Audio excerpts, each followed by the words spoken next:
এবার আসো তোমাদের ইন্টিগ্রেশনের অসাধারণ একটা ট্রিক শেখাই। যেমন এখানে যেটা বলছে দেখো, তোমাকে দেওয়া আছে integration of 10x tan 2x tan 3x dx, এটা তোমাকে দেওয়া আছে, এটা তোমাকে সলভ করতে বলছে। তাহলে এটা তুমি কীভাবে সলভ করবা?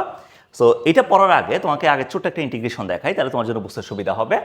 যদি কখনো তোমাকে এটা দেয় ইন্টিগ্রেশন অফ 10 x dx, ধরো তোমাকে এই ইন্টিগ্রেশনটা বের করতে বলছে, তাহলে ভাইয়া এটার রেজাল্টটা কত হবে বলো তো? এটার রেজাল্টটা হবে 1/a into 1/a into ln modulus sec এখানে কত আছে? x আছে, sec x আছে প্লাস c। ঠিক আছে ভাই? ঠিক আছে, তাহলে দেখো যদি ইন্টিগ্রেশন অফ 10ax dx যদি কখনো বের করতে বলে, তাহলে এটা সমান আসবে 1/a into ln modulus sec ax plus c, এটা আসবে। ঠিক আছে, তাহলে দেখো যে এখন তোমাকে যেটা বলছে integration of 10x tan 2x tan 3x dx, এটা সমান কত?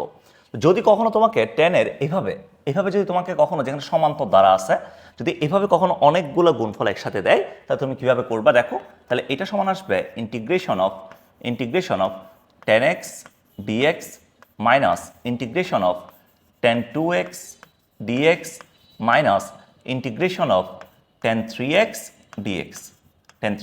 dx, এটা আসবে। তাহলে এখন প্রত্যেকটা ইন্টিগ্রেশনের রেজাল্ট তুমি লিখো। তাহলে এখানে এর ভ্যালু কত? এর ভ্যালু 1, তাহলে এখান থেকে আসবে এটা সমান ln modulus only sec x আসবে, তারপর minus integration of tan 2x মানে কত আসবে? 1/2 ln মডিউলাস sec 2x, এটা আসবে sec 2x, তারপর হচ্ছে মাইনাস tan 3x সমান কত আসবে? 1/3 ln modulus sec 3x plus c।